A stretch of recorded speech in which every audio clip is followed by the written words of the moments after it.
Hola chicos, buen día, ¿cómo están? Hola, Miss, ¿bien usted? Bien, bien, gracias. ¿Cómo han estado?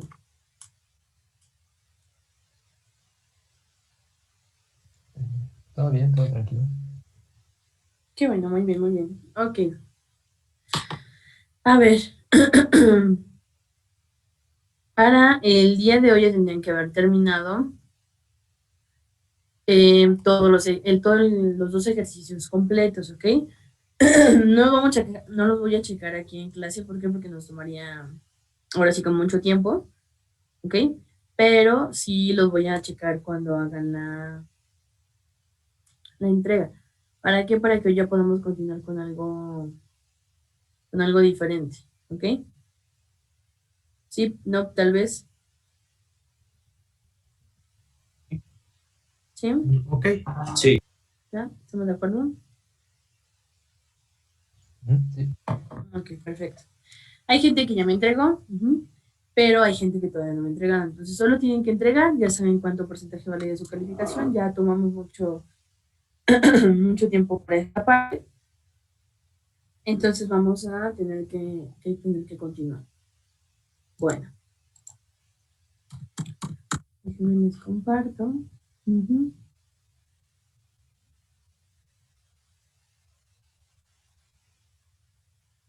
Bueno,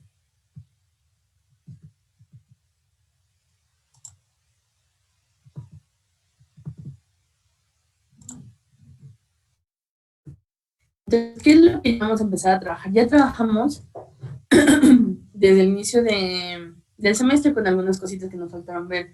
Introducción a la programación, estuvimos recordando diferentes tipos de estructuras, empezamos a ver objetos, etcétera. Bueno, ¿qué es lo que vamos a empezar a trabajar o con lo que vamos a empezar a cerrar el semestre? Evidentemente, lo que vamos haciendo eh, de ahora en adelante y obviamente todo esto que vamos a ver de OML en conjunto con todo lo demás, obviamente va a construir lo que vamos a ir trabajando nosotros en el proyecto final. ¿Okay?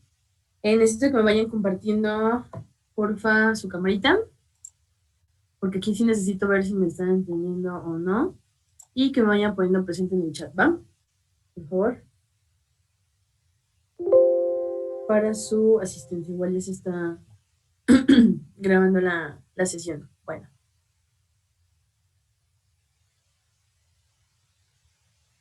Un segundito.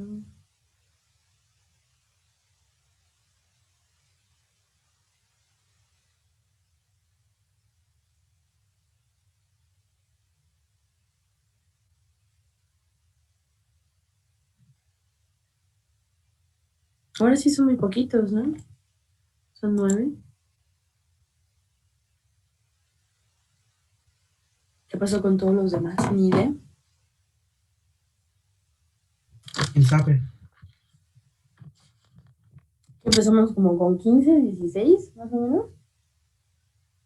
Y ahorita ya vamos a la mitad, casi, casi. Creo que solo falta Jorge. Pero... Ujú. Ok. Bueno, vamos a iniciar. Primero, ¿alguien sabe qué es UML? ¿O nadie tiene idea? ¿No? ¿Alguien? ¿Algo? ¿No? Bueno, ¿qué es UML? Por sus siglas en inglés, obviamente, es el lenguaje unificado de modelado, ¿ok? Este es un lenguaje unificado que en teoría, como ya es un lenguaje, solamente este lenguaje lo puede entender cualquier persona. ¿A qué quiero llegar? Generalmente se trata de hacer este tipo de diagramas en inglés, uno porque es el lenguaje universal, dos, porque eso que quiere decir que los diagramas, los diferentes diagramas que existen en UML, si nosotros los hacemos, no importa que tengamos un ingeniero en Rusia, un ingeniero en México y un ingeniero en China, lo van a entender precisamente por eso, porque es un lenguaje único de modelado. ¿Ok? ¿Para qué? Es un lenguaje único de modelado para que nosotros generemos los diagramas necesarios para poder hacer un sistema basado en software. ¿Esto qué quiere decir? Que nosotros todos los o varios de estos diagramas UML que tenemos nos van a ayudar a generar el diseño de un sistema. Puede ser un sistema orientado a objetos, puede ser un sistema orientado a otro tipo de paradigmas, ¿ok? Es un lenguaje gráfico para que nosotros podamos hacer precisamente eso, visualizar cuáles son los diferentes elementos que conforman un sistema, para poder hacer especificaciones, lograr construirlo y documentar como tal el sistema. Entonces, si yo voy a utilizar UML para hacer el diseño, pues eso quiere decir que también voy a utilizarlo ¿para qué? Para integrarlo como documentación cuando yo esté generando un sistema. Al final del día, si estamos generando un sistema, si estamos generando un software a la medida, tenemos que integrar precisamente eso, todas las especificaciones que nosotros tengamos en esta parte de los sistemas. Bueno, eso es como la parte general de qué es UML. Ahora, como tal, ya se los había empezado a decir, es un lenguaje, es el Unified Modeling Language, es el modelado de propósito general, nada más sirve para la programación orientada a objetos, sirve para otro tipo de cosas. Unifica precisamente todas las experiencias que nosotros tenemos, ¿para qué? Para tener una buena práctica de software y poder tenerlo más cercano a un estándar, precisamente para eso, para que cualquier persona lo pueda llegar a entender. Entonces nos va a servir para entender, diseñar, buscar, configurar, mantener y controlar toda la información que existe dentro del sistema, así como desde que entra hasta que sale, cómo se procesa, qué se tiene que hacer de manera interna y cuáles son los elementos que voy a ir contemplando. Bueno, hay dos, digamos, ramas de las más importantes que tenemos dentro del UML. Una es los UMLs de comportamiento estático y otra es los UMLs de comportamiento dinámico. ¿A qué va esta parte? Uno, que es el de comportamiento estático, define los tipos de objetos más importantes del sistema. ¿Para qué? Para su posible implementación y la relación que existen entre ellos. Y el de comportamiento dinámico precisamente hacen eso. Definen la historia de cómo van a ir interactuando los objetos a través del tiempo y cómo es la comunicación que existe entre ellos para lograr el objetivo. Por ejemplo, nosotros estamos trabajando con un ATM, un usuario y un ATM. Ah, ok. ¿Cuáles son los objetos? Bueno, el usuario, el ATM y, digamos, si acaso la tarjeta, ¿no? Ah, ok. Bueno. Con el comportamiento estático sería la definición de los objetos, cuáles son la forma en la cual van a estar relacionándose, pero ahora el dinámico sería, ok, ¿cuáles son todas las opciones que te va a dar el ATM para hacer? Bueno, puedes hacer transacciones, puedes hacer transferencias, puedes pagar servicios, puedes cargar saldo, puedes, por ejemplo, poner tu dinero en un apartado, etcétera. Todos esos son los comportamientos dinámicos que van a irse contemplando. ¿Para qué? Para poder tener esta parte de el diseño entre las interacciones de los objetos. Ahora, aparte de estos dos tipos, que son los más importantes, los UML apoyan mucho o se generaron al principio, ¿para qué? Para apoyar principalmente a los sistemas orientados a objetos, precisamente por eso, porque llegó un punto en el que a nivel mundial ya todo se iba estableciendo mediante objetos. ¿Por qué? Porque es más fácil modificar una clase, por ejemplo, usuario, que modificar a 10,000 usuarios. Yo modifico la clase de usuario y tengo la capacidad de empezar a modificar todo. Entonces modifico el molde de las galletas y no tengo que modificar todas las galletas, sino que puedo dar un reboot y se puede empezar a generar, porque al final de cuentas es un molde. No importa si genero 2, 3 objetos del mismo molde, puedo generar miles o millones sin ningún problema. Entonces fue uno de los paradigmas que empezó a solucionar de manera más eficiente todos los problemas que en el momento existían para esta parte de los sistemas. Ahora,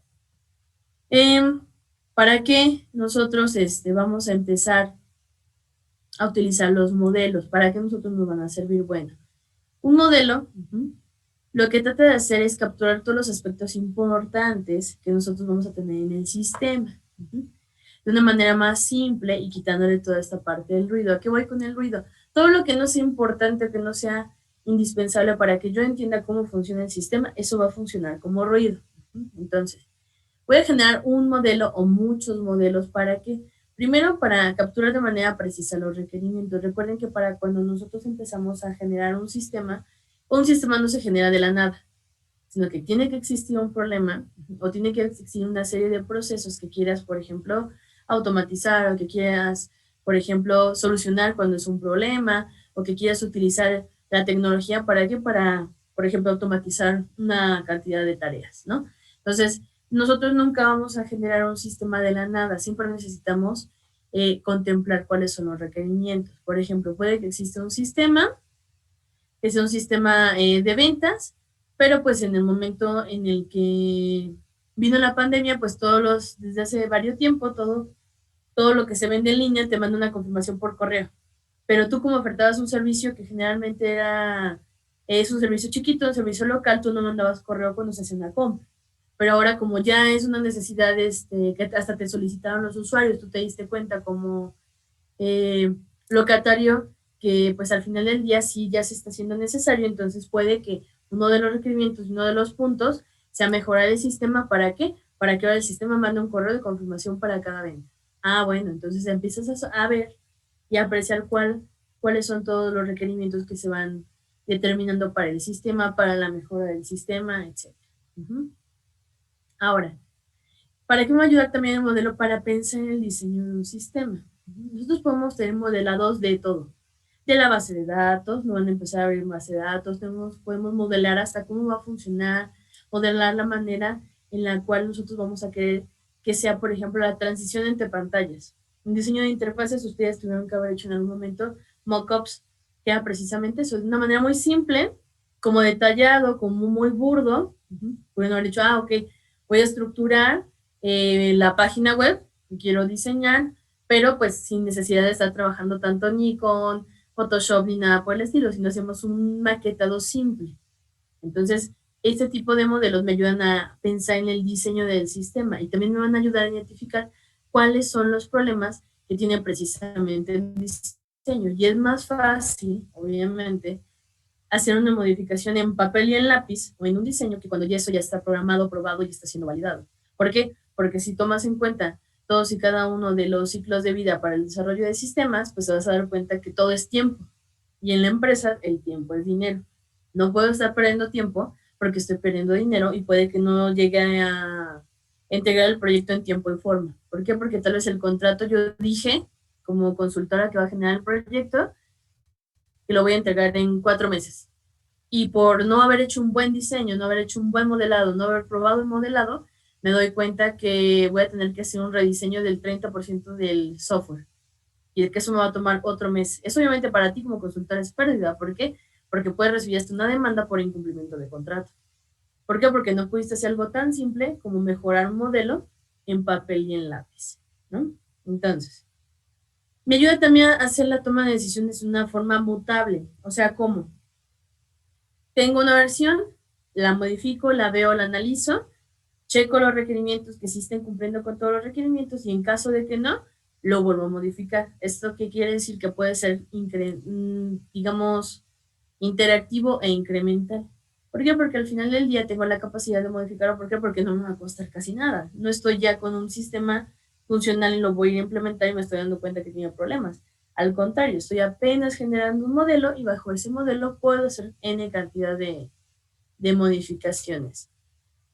Obviamente un modelo me va a servir para poder generar productos utilizables. ¿Por qué? Porque primero voy a ver que toda esta parte del modelado, todo el flujo, tanto de los modelos estáticos como de los modelos dinámicos funcione.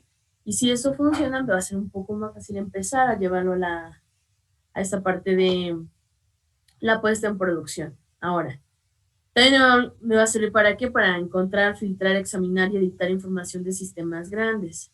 Un modelo que vaya a atender, por ejemplo, a un sistema que tiene una base de datos que trabaja, por ejemplo, con Big Data, no es tan simple como un modelo, por ejemplo, de base de datos para un carrito de compras de una página web. No es la misma cantidad de gente, no es la misma cantidad de usuarios que lo utilizan, no es la misma cantidad de datos que entran, ni el nivel de procesamiento, son cosas diferentes. Pero si utilizo un buen modelo, utilizo un buen patrón de diseño, si yo utilizo un buen patrón de diseño de software y hago mi modelado de manera correcta, va a ser un poco más fácil que yo, por ejemplo, pueda modificar hasta errores en el momento en el que ya esté en esta fase del mantenimiento del ciclo de vida de desarrollo de sistemas. Es más fácil. ¿Por qué? Porque tengo un modelo en el cual yo me baso para decir, ok, desde el modelado un error y se puede modificar. Que te puede costar dinero, que te puede costar tiempo, pero es modificable. También va a servir, por ejemplo, para explorar múltiples soluciones, obviamente, de manera económica. Entonces, si yo tengo un equipo de programadores que se especializan en diferentes tecnologías, en diferentes frameworks, en diferentes plataformas, y digo, ok, ¿saben qué? Necesitamos solucionar este problema, tiene estos requerimientos.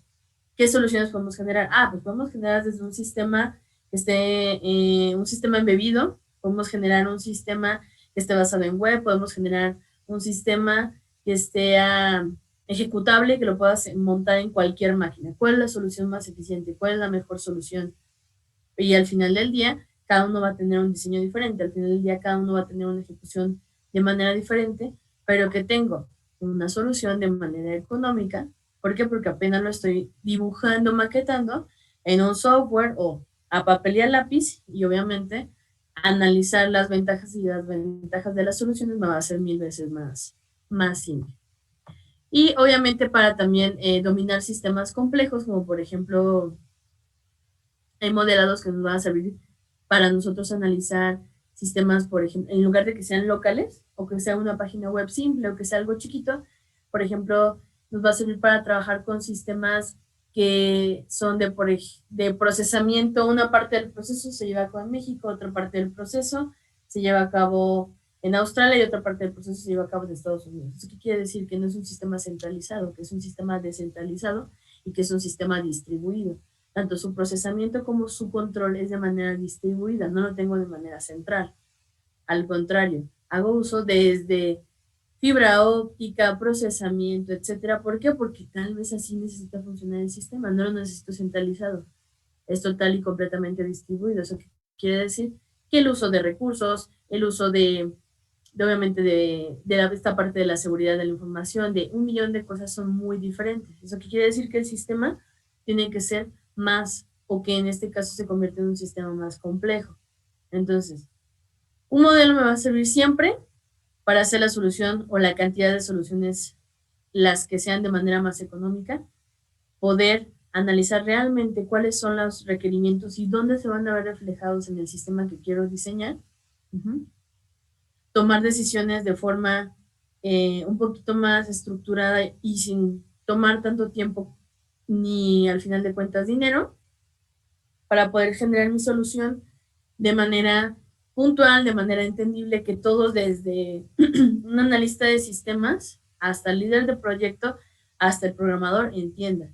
Que todos entendamos en el equipo de desarrollo qué es lo que se tiene que hacer, sin que todo el equipo de desarrollo tenga que ser de programadores o de diseñadores o de analistas de sistema o de diseñadores de base de datos, sin importar qué se entiende. ¿Por qué? Porque precisamente es eso. Utilizamos los UMLs para hacer diseños que podamos entender sin ningún problema, mientras siempre y cuando seamos del área. Entonces, ¿sí se va entendiendo más o menos hasta ahí? ¿Sí? ¿Todo bien? ¿Cool? Sí.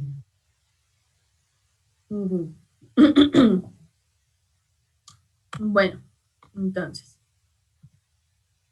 Ok. Para esta parte de la vista estática, tenemos diferentes tipos de símbolos, ¿ok?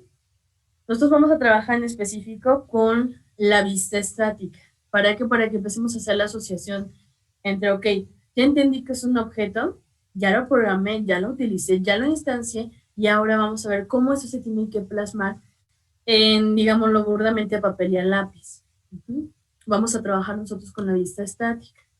Vamos a ir viendo poco a poquito. Bueno. Primero contemplemos los elementos. Una vista estática siempre tiene que tener los conceptos del mundo real, los conceptos de implementación y los conceptos de cómputo. ¿Okay? Con lo que nosotros vamos a trabajar son precisamente con la estructura de objetos. Nosotros ya sabemos que es un objeto. Vamos a trabajar con los datos y las operaciones que están obviamente cuantificados en nuestras clases, que serían nuestros atributos, y los datos y el comportamiento a los que están fuertemente ligados, es decir, nuestros métodos. ¿Cuáles son nuestros atributos? ¿Cuáles son nuestros métodos? Y que al final del día nos va a dar precisamente esto que nosotros conocemos como clases. Las clases representan una serie de objetos similares que tienen atributos, asociaciones, operaciones, métodos, etc. Eso nosotros ya lo sabemos y ya lo conocemos. Ahora, aquí viene la parte interesante. Tenemos que empezar nosotros a estructurar. Ustedes ya habían hecho algo similar. Cuando ustedes hacían su diagrama de generalización, de especialización, jerarquización, ustedes ya empezaban a contemplar, bueno, en esta parte voy a poner el árbol de esta manera y así, así, así. Bueno, ahora lo vamos a hacer, pero de la manera 100% correcta. Ustedes tenían como un diseño un poquito burdo de precisamente toda la representación de los ejercicios que hemos estado haciendo. Ahorita vamos a verlo, ahora sí ya, con el estándar, y ya lo vamos a trabajar como siempre se tuvo que haber visto. Bueno, estos cuadritos, ¿se acuerdan cuando yo les decía, háganme un cuadrito, por el amor de Dios, y pónganme el nombre, los atributos y los métodos? Y a veces unos lo hacían, otros no lo hacían. Bueno, pues eso se tiene que hacer sí o sí.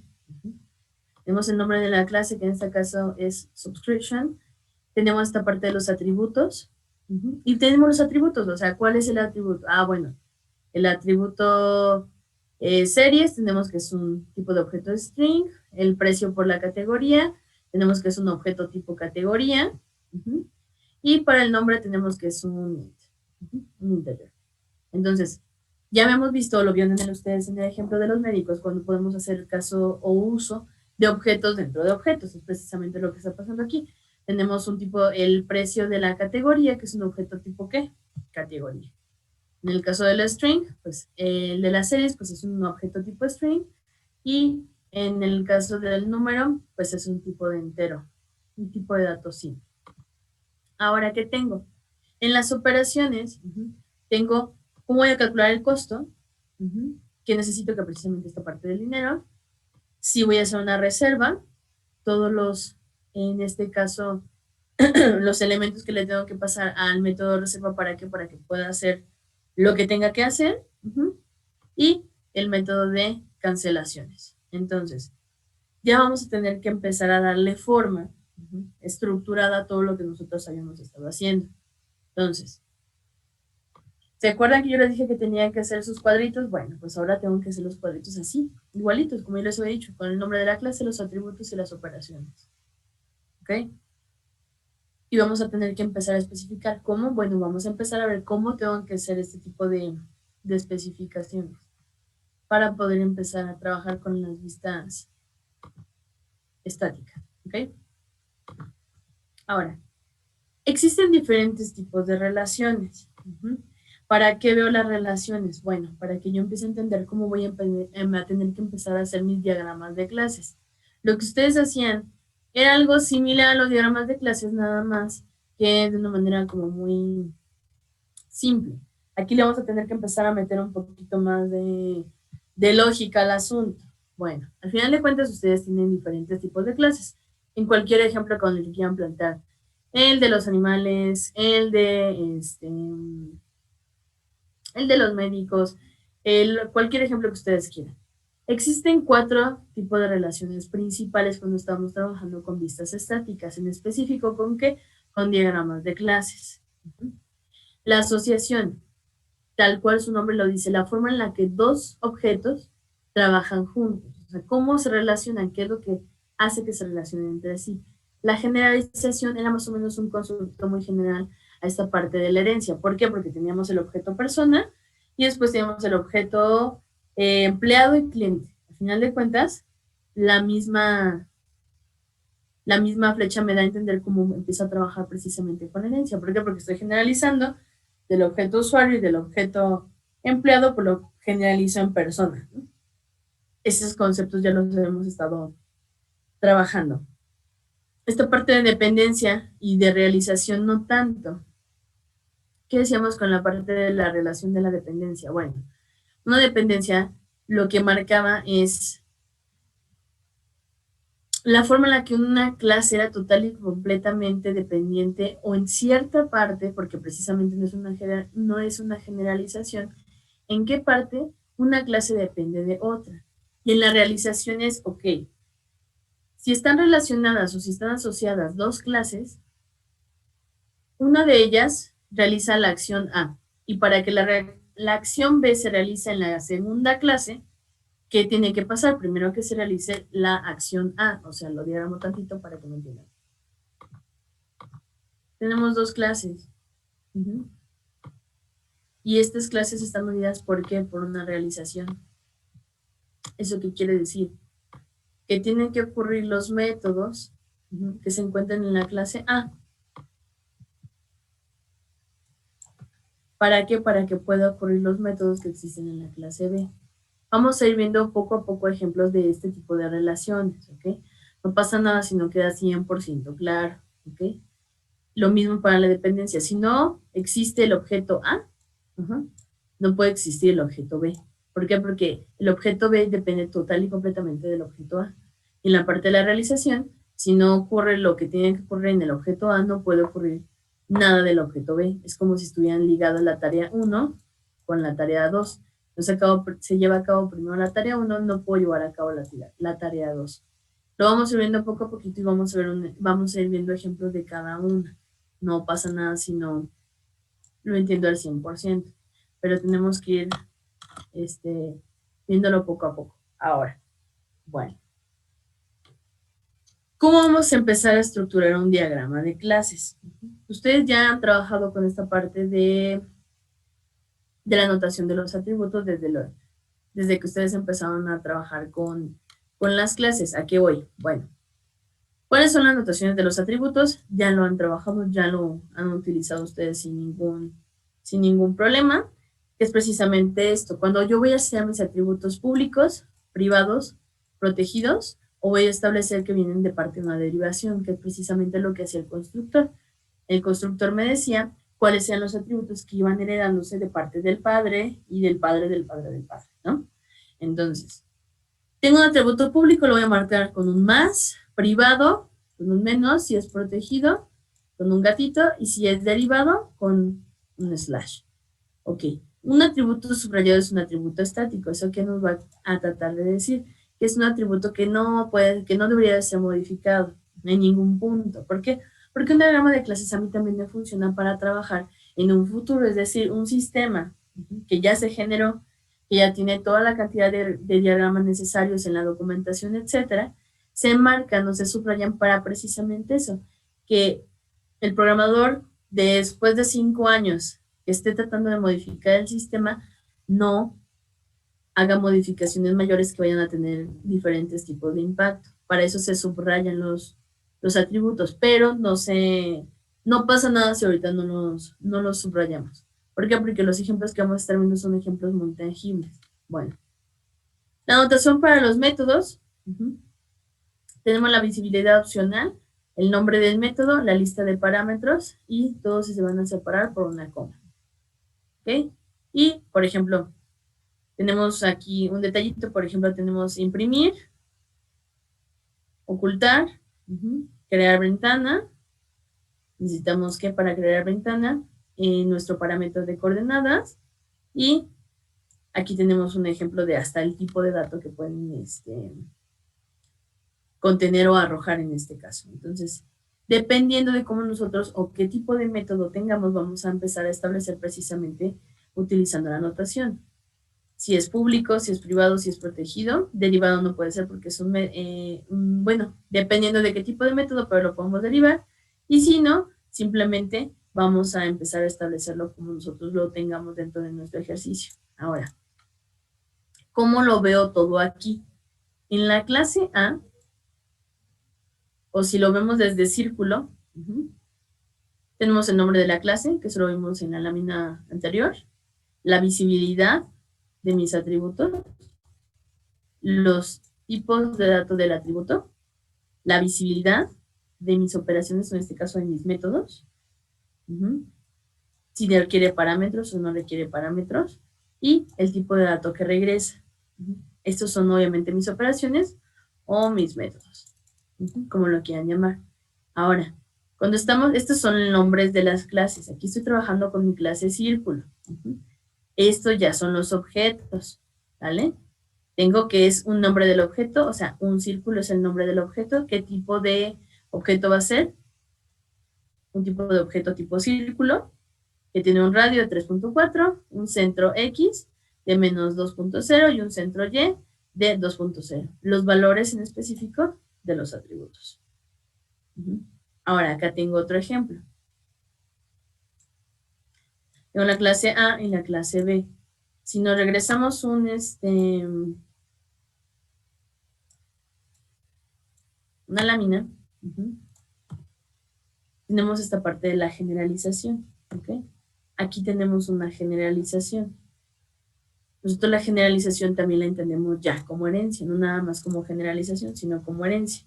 ¿Eso qué quiere decir? Bueno, tenemos igual lo mismo. Algunos de mis atributos, yo los tengo ¿con qué? Con notación, otros no. Pero lo podemos dejar, hay que tratar siempre de dejarlo como este ejemplo, que todos mis atributos tengan, junto con sus métodos, tengan su visibilidad. Entonces, tenemos el nombre, que es un tipo de ¿qué? De objeto string, la forma, que es un tipo de objeto rectángulo, visibilidad precisamente de el atributo de size, que va a ser un tipo de integer entre el 0 y el 1, ponemos un rango, que el área es un tipo de atributo que es precisamente de tipo entero y que es solamente de lectura, y por ejemplo todos los datos, ¿no? Todos los demás datos. Podemos tener hasta una constante. Entonces, aquí tenemos algunos atributos con visibilidad, algunos atributos sin visibilidad, hasta con especificaciones de rango no hay ningún problema, pero eso es dependiendo de la necesidad que yo tenga en el diagrama de clases. Y aquí tenemos en la clase B otro atributo y otro atributo. Entonces, los diagramas de clases no son difíciles. ¿Por qué? Porque ustedes ya saben trabajar con objetos. En este momento no debería de representar un problema muy grande. Simplemente es recordar este tipo de cosas. Cuáles son las notaciones de los atributos, las notaciones de los métodos y cómo lo voy a ir estableciendo. Pero esto lo pueden haber hecho ustedes sin ningún problema. ¿Por qué? Porque esto ya lo han hecho.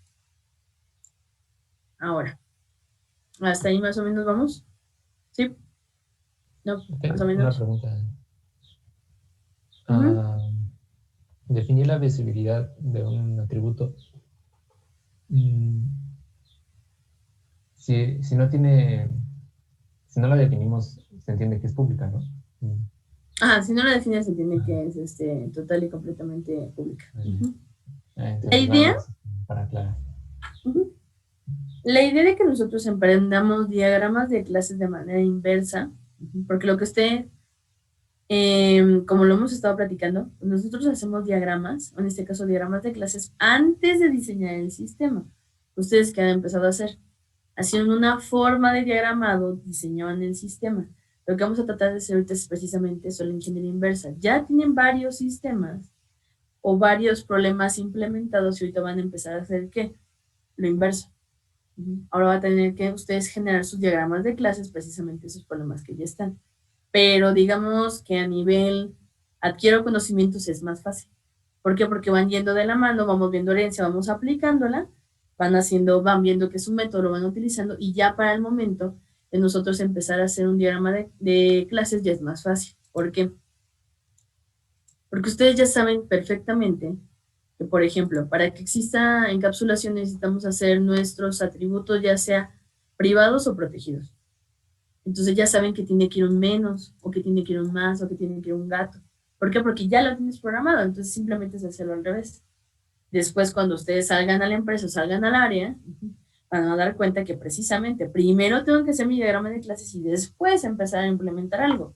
¿Por qué? Porque en costos el tiempo es dinero, entonces no puedo estar perdiendo el tiempo en hacer cosas antes de siquiera saber si el diseño está bien planteado, ¿no?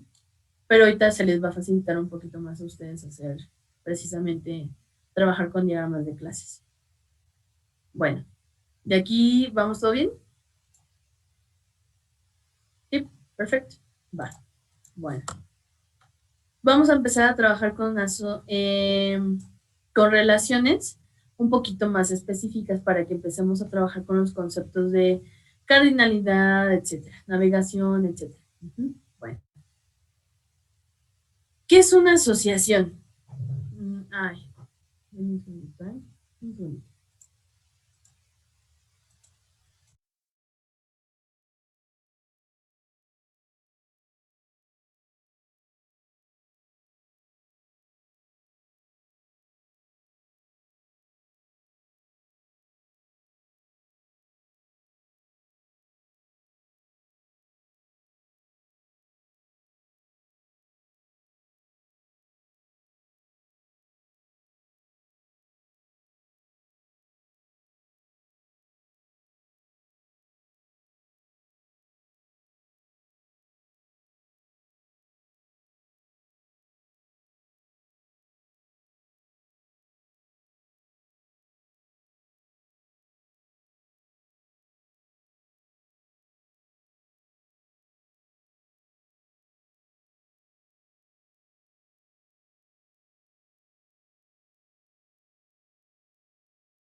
Nos queda menos de un minuto. Ahorita nos volvemos a conectar, ¿vale? Ahorita los veo.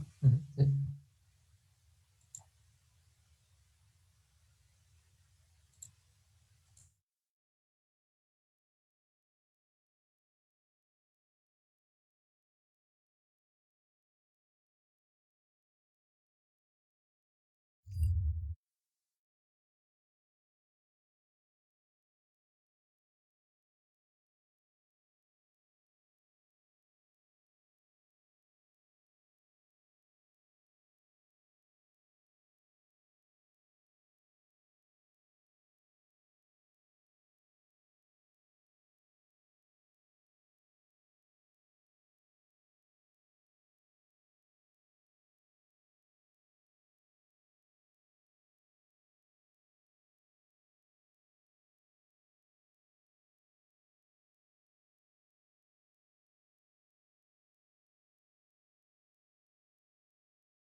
Ok, perfecto, chicos. Vayan compartiendo, por favor, su camarita.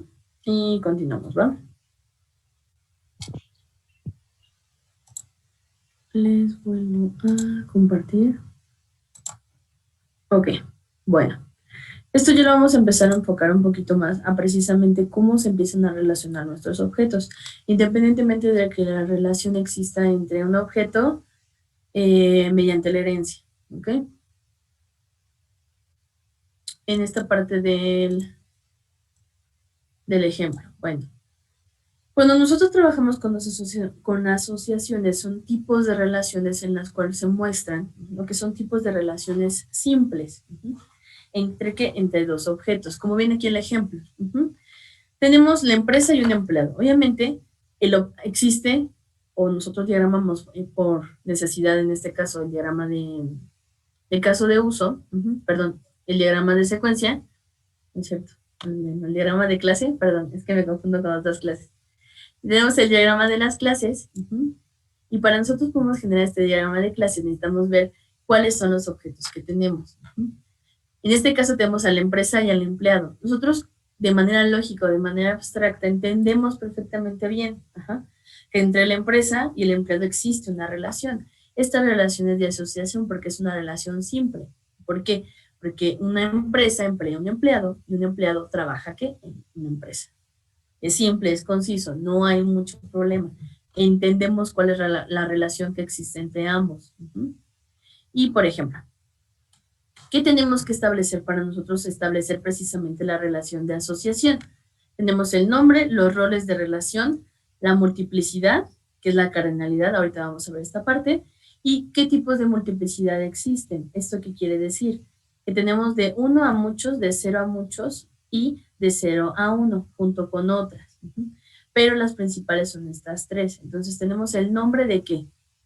De la asociación, los roles, que serían la empresa y el empleado, y la multiplicidad. En este caso, la multiplicidad aquí está mal colocada. ¿Cuál es la multiplicidad que aquí tendría que tener? Una empresa emplea ¿a qué? A muchos empleados, que ahora sí lo marcamos con el asterisco. Y un empleado trabaja ¿en qué? ¿En una empresa o en muchas empresas? En una empresa. Exacto. Entonces, la relación que existe entre la empresa y el empleado es una relación de 1 a muchos. Y la relación que existe entre el empleado y la empresa es una relación 1 a 1. ¿Por qué? Porque tenemos que, o en este caso, como lo marca aquí, la podremos colocar de 0 a 1. No pasa nada. Tenemos que la empresa, una empresa, emplea a muchos empleados. Y un empleado trabaja ¿para quién? Para una empresa. Entonces, tenemos diferentes formas de navegación, unidireccional o bidireccional, que fue exactamente lo que yo hice. Bidireccional, ¿por qué? Porque tengo la relación entre la empresa y el empleado y el empleado con la empresa. Es bidireccional. Este tipo de relación como tal es bidireccional. ¿Esto qué quiere decir? Que cuando yo empiece a asociar mis clases, voy a tener que establecer cuál es la relación que existe entre ellas. Si va a existir una relación tanto unidireccional como bidireccional y qué tipo de relación es. Es decir, que yo tengo que identificar los objetos que existen y esos objetos cómo se relacionan entre sí. Yo no puedo tener un modelado de clases en las cuales tenga una clase X que esté aislada y todas las demás clasecitas estén relacionadas y otra con otra clasecita y así sucesivamente y me queda una clase volando. No puede existir una clase que sea, digamos, única y que esté solita y que no tenga ninguna relación con las demás. ¿Por qué? Porque entonces quiere decir que tu objeto no hace nada. No me sirve de nada. ¿Por qué? Porque los objetos tienen que relacionarse entre sí para poder llevarse a cabo. ¿Eso qué quiere decir? Que es algo similar como lo que ya se había platicado. No pueden hacer un diagrama de jerarquización en el cual me digan que va a ser una clase sola. Es decir, que no tenga ninguna herencia, que no tenga ninguna conexión con absolutamente nada. ¿Por qué? Porque si no significa que el objeto que generaste no te sirve para nada. Entonces, todos los objetos siempre tienen que estar relacionados entre sí. Eso ya lo habíamos checado y lo habíamos analizado. Bueno, continuando con esta parte.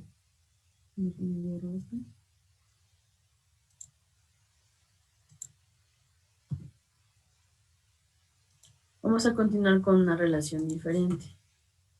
Bueno, este es un ejemplo, para que sea un poquito más tangible, precisamente de esta parte de la asociación. ¿Qué tenemos?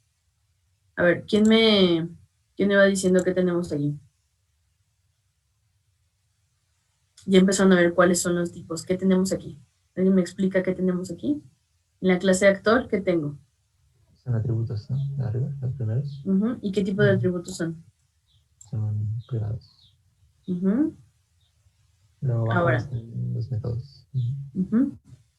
Aquí te tengo el método actor, que en este caso, ¿qué sería? Tengo una string y una entera. Tengo un constructor vacío y tengo un constructor lleno. ¿Por qué? Porque diciendo que la entrada va a ser un string y la entrada también va a ser un entero. String y entero. Aquí tengo mis dos atributos que son un string y un entero. Tengo un constructor vacío y tengo un constructor lleno. Que eso me va a ayudar a solucionar ciertos problemas que me llegaron a pasar en algunos ejercicios, ¿ok? Entonces, eso me va a ayudar a mí a precisamente a prevenir ciertos problemas con un constructor vacío y con un constructor lleno. Tengo mis getters, mis setters, mis getters, mis setters y una clase súper simple que es para mostrar al actor. Ahora, hay que entender ciertas cosas. Acuérdense que todos estos métodos son públicos al final del día. Este método, que sería en este caso el constructor, no me regresa nada y tampoco tiene parámetros. Por eso es un constructor vacío. Este es un constructor lleno. ¿Por qué? Porque exactamente tiene métodos de entrada que son ¿qué? Pues los dos tipos de tipo de dato y tipo de objeto que soportaban tanto el nombre como el nacimiento del actor. Luego, ¿qué tengo? El método getNombre, que me está diciendo que me va a devolver un string. Cuando nosotros vemos esa especificación puntual, esto, paréntesis, 2 puntos, lo que haya después de los 2 puntos es lo que arroja. Recuerden que get es un método que sí me devuelve algo. Y set es un método que no me devuelve absolutamente nada. Precisamente por eso me dice que es un método de entrada que recibe un string y que ¿qué? Es un tipo de método que no arroja absolutamente nada. Es decir, todas las especificaciones que yo voy colocando que tengo en código, lo tengo que colocar aquí. Lo tengo que colocar precisamente en mi diagrama de clases.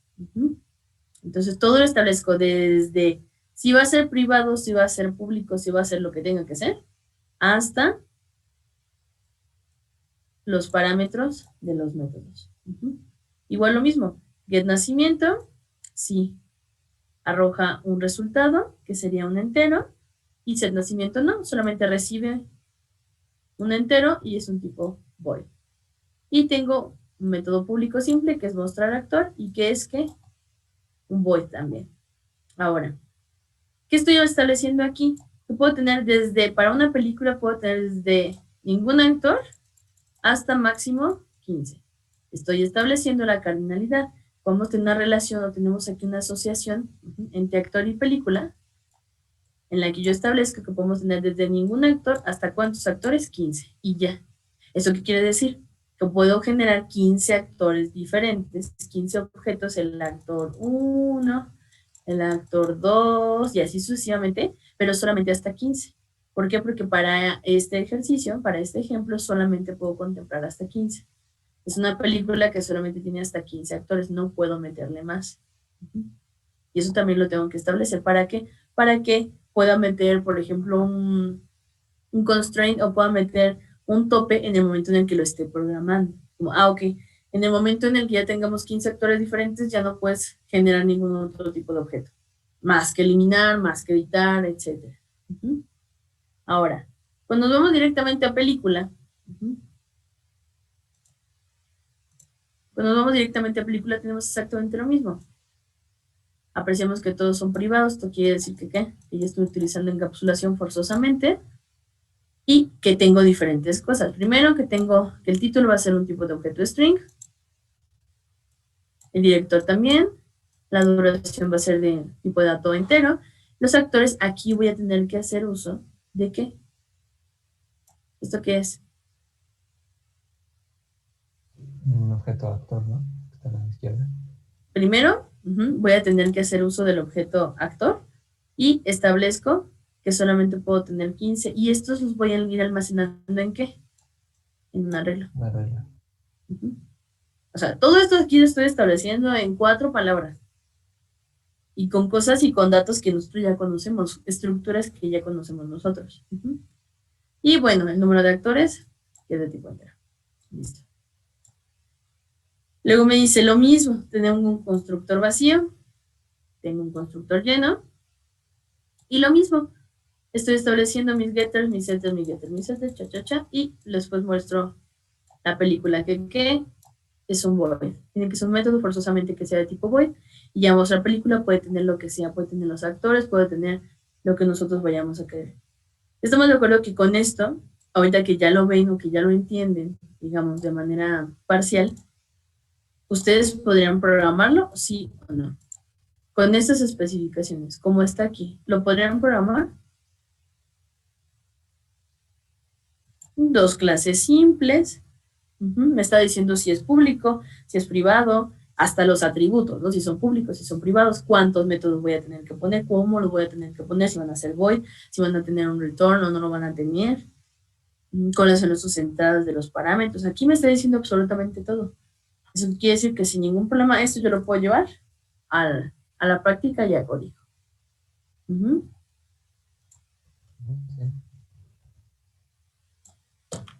Sí, ¿vamos bien? Sí, nada más lo del constructor vacío. Creo que también lo programamos. Sí, no, en el constructor versionita, ese es un ejemplo súper rápido que podemos ver, no hay ningún problema. Aquí, ¿vamos bien? ¿Sí? ¿Nos vamos entendiendo? ¿No me he perdido? ¿Todo cool? Todo bien, sí. ¿Sí? Vale. Uy, uy. Ok, vamos a hacer lo siguiente. Vamos a hacer 2 cosas hoy, ¿ok? Necesito que, por favor, me van a investigar para en específico, para cuando estamos programando orientado a objetos, qué es composición y qué es asociación, ¿ok? ¿Qué es composición y qué es asociación? Son 2 tipos de relaciones diferentes, ¿ok? ¿Para qué? Para que cuando ya empezamos a ver el ejemplo, ya lo empecemos a trabajar, ¿ok? Ahorita vimos que es asociación. Van a investigar composición y agregación, ¿ok? Composición y agregación, yo me equivoqué. Van a investigar qué es composición y qué es agregación, ¿va? Es un concepto medio abstracto, ¿ok? Es un concepto medio rarito, pero necesito que lo cheque, ¿va? ¿Qué les voy a pedir? No les voy a pedir que me entreguen nada como tal, ¿va? No quiero que me entreguen nada como tal. Solamente que la siguiente clase es como, ok, Dani, explícame qué es agregación, con un ejemplo, tal vez, para que lo pudieran entender. Ah, ok. Víctor, ¿qué es composición? Ah, bueno, más o menos es esto y esto y esto. Y ya para que lo vayamos aterrizando y lo podamos ir utilizando, pero para que no vaya en blanco el asunto, ¿va? Para que no lo empecemos a ver en blanco. ¿Y qué necesito que hagan? Bueno, necesito que empiecen a implementar precisamente este ejemplo que tenemos del actor y de la película, ¿va? Necesito que lo empiecen a codificar. No terminado, tal vez, ¿no? Porque precisamente va a faltar esta parte del constructor vacío y etcétera. Pero sí necesito que lo empiecen a... ¿Todo listo? A ver, denme un segundito para ver si lo tengo en código. Si no, ahorita les digo esta parte del constructor vacío, ¿va? Denme un minutito y ahorita les digo cómo lo ponen. Para que sí lo traigan completo. Denme un segundo.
Ok, no lo tengo programado, pero para que vean que todo lo van a encontrar en internet de manera simple y sencilla, cualquier duda, fácil, simple. No puedo ver ejemplo más simple del mundo. Entonces, tenemos la clase persona, que tiene como atributo privado nombre y apellido. ¿Qué tengo? Un constructor vacío. Súper simple. Así se dan cuenta, así se pone un constructor vacío. Simple, sencillo. No hay mayor complejidad del asunto. Y tenemos después, ¿qué? Mi constructor lleno, que precisamente hace. Yo tengo todos mis atributos, en este caso nada más nombre y apellido. Tengo los dis que hacen la igualación y listo. Esto ya lo saben hacer. El constructor vacío así se pone. Y ya. Es un constructor que no tiene parámetros, que te da la oportunidad de construir un objeto vacío, pero que siga siendo tipo persona, pero que esté vacío. Solamente así simple. Aquí tengo mi constructor vacío, mi constructor lleno, y en el menú, ¿cómo se vería? Puedo generar a la persona 1 como tipo persona y después agregarle ¿qué? Hacer uso de mi método set, agregarle tanto el nombre como el apellido, utilizarlo también de esta manera, mandándole directamente y al final del día van a arrojar el mismo resultado. O sea, aquí lo generé solito y después ya establecí el nombre y el apellido. Y en este caso, pues lo establecí desde un principio, que es como ustedes generalmente lo trataban de trabajar, queda con el constructor lleno. Entonces, si se nota, no hay ninguna diferencia, pero puedo hacer uso de los dos objetos. Para jalar por ejemplo, que dice Antonio, convertir ese nombre al nombre de la persona 2, se usa un get como atributo. ¿Cómo? Es decir, está vacío el constructor y le ponemos el Antonio, ¿no? Usar Aquí ese con mismo, el set. usar ese atributo, sí, ese set, para hacerle un atributo en la persona 2. O sea, utilizar el nombre de Antonio para después grabarlo aquí también. Sí, pero no escribir Antonio otra vez, sino jalarlo. Sino, ok, lo utilizamos como siempre lo utilizamos. Como esto ya tú lo estableciste, vas a tener que traer el nombre con el get. Aquí lo estableciste, vas a tener que mandar llamar al método get, ese nombre, almacenarlo en alguna variable y después ponerlo, establecer precisamente donde viene el lugar de Luis. Puede que pusiste igualar nombre, la variable se llama igualar nombre y lo puedes establecer aquí, pero con el get. Primero ya lo mandaste a establecer con el set a Antonio, la persona 1. Con el get lo mandas traer, lo guardas en una variable local y esa variable local lo reemplazas aquí. Y ya. Sí, lo decía por lo del ejercicio de clínica, que lo de comprobar sexo, para comprobarlo justo cuando lo estaba metiendo y no hasta el final. Sí, al principio. ¿Por qué? Porque ya pudiste establecer, por ejemplo, aquí a persona, la generamos sin ningún problema, pero estaba vacía. Y ya después empezaste tú precisamente a establecer. Pudiste primero, pues ahora sí que recibir el dato, ver qué tipo de dato es, validarlo y después meterlo en el set. Sí, okay. Sí, nada más eso. ¿Ok? ¿Vale? Entonces, para que puedan ahora sí ya establecer bien en código este ejemplo de aquí. ¿Va? Se los vuelvo a dejar. No sé si le dieron captura o no. Se los vuelvo a dejar. ¿Para qué? Para que lo puedan programar. ¿Ok? ¿Sí, bien? Obviamente nada me van a enseñar precisamente las dos clases y ya. No quiero otra cosa, no quiero menú, no nada. Simplemente quiero ver si sí podemos precisamente generar de un modelado súper simple de clases, ahora sí que la implementación de ellas. Sí. El otro proyecto, el de los ejercicios, ¿se lo vamos a mandar por correo? No, ese ahorita voy a poner entrega para el final de la clase. Bueno, no es cierto, al final del día. ¿No? Sí, eso lo pongo al final del día para que lo tengan en cuenta, se lo comenten a sus otros compañeros si no entraron y lo puedan entregar, ¿va? Ok, gracias. Perfecto. ¿Dudas, chicos? de lo que vimos hoy? ¿Todo bien? ¿Sí se entendió? Sí. Sí, ¿Los sí, sí. demás? ¿Sí? ¿Todo bien? ¿Todo cool? Nada más lo del ejercicio, si ya se había mandado por correo, ¿se lo mando también al rato en Classroom o así? Sí, sí, sí, ahorita entréguenlo todo. Ok. Ujú. ¿Dudas, aclaraciones, algo? ¿No? Perfecto, chicos. Nada más. Pues ahora sí que hay Poca, nada más. trabajo, pero hay poquito. Sí, ¿Ponemos dime, Jaime. presente? No, ya con la del inicio. No pasa nada. Ok. ¿Qué pasó, Jaime? ¿Me vas a preguntar algo? Unos 5 minutos con Paca con usted, nada más. Sí, Jaime, ahorita no hay ningún problema. Avísenle a sus compañeros, porfa, ¿vale? Que no se les vaya a pasar a hacer la entrega, ¿ok? ¿Sí? ¿Todo bien? Bueno, entonces los que ya no tengan dudas ni nada, se pueden ir saliendo. Hay trabajo que hacer y acuérdense de investigar eso, por favor, traten de entender solitos qué es agregación y qué es composición, ¿va? No se les vaya a pasar. Perfecto, chicos. Bonito día. Denis. Bye.